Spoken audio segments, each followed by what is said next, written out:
Ay nako, Bong, ha, talagang naiinis ako sa joke mo sa akin kagabi. Hanggang ngayon, naiinis pa rin ako sa'yo. Ito naman, di na mabiro. Mga ka-HBHB, nakaka-relate ba kayo dito? Yung minsan, simpleng joke lang, simpleng kulitan nyo, di ba, ng mag-asawa, pero nauuwi sa World War III in your marriage. Yon. Yung tipong nagsimula sa biruan, tapos biglang tampuhan na, tapos minsan lumalala pa, nagiging sigawan at away na.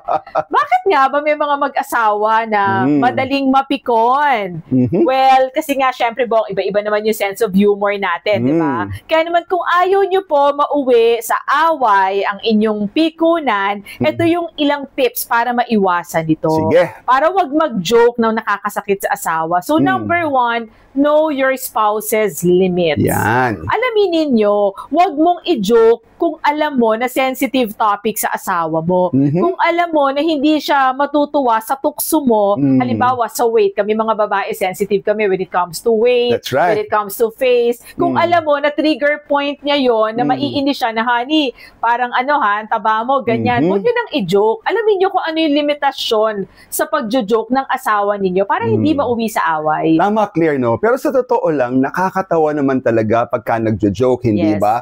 Minsan, it adds up yung spices ng buhay. Pero at a certain point, tama yung sabi mo, kapag medyo parang personal na, o pag alam mo na merong pinagdadaanan, o parang mali yung timing mo. So, importante to check the timing. So, yan yung ating point number 2. Alalahanin ninyo at isipin, baka naman pagod, o baka stress of so many things sa buhay. So kahit anong biro mo, kahit na ang intention mo magpatawa o sumaya o magtawanan kayo, kadalasan hindi niya magugustuhan kung wala siya sa mood. Okay, number 3, be ready to say sorry. Kung halimbawa, all is said and done, napikon mo na yung asawa mo, wag mo nang pagtawanan pa o wag mo nang inisin pa na ikaw naman ang pikon mo, 'di ba?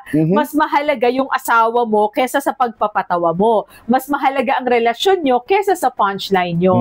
So para maiwasan ang pikunan na mauwi sa away, number 1, know your partner's limit. Number 2, check the timing. And number 3, be ready to say sorry. Yan. Alam po ninyo, sa marriage, hindi masama ang magbiruan, 'di ba? Nakakatawa naman talaga, 'di ba? At masaya kapag nagbibiruan kayo mag-asawa. Pero huwag po nating hayaang sirain ito yung ating relasyon. Tandaan, yung joke dapat nakakatawa, hindi nakakawala ng asawa. Yes, lagi po nating tandaan ng mag-asawang sabay manalangin. Pagtatagumpayan lahat ng suliranin. Ako po si Bong At ako Pineda. naman po si Claire para sa Happy Bahay, Happy Buhay!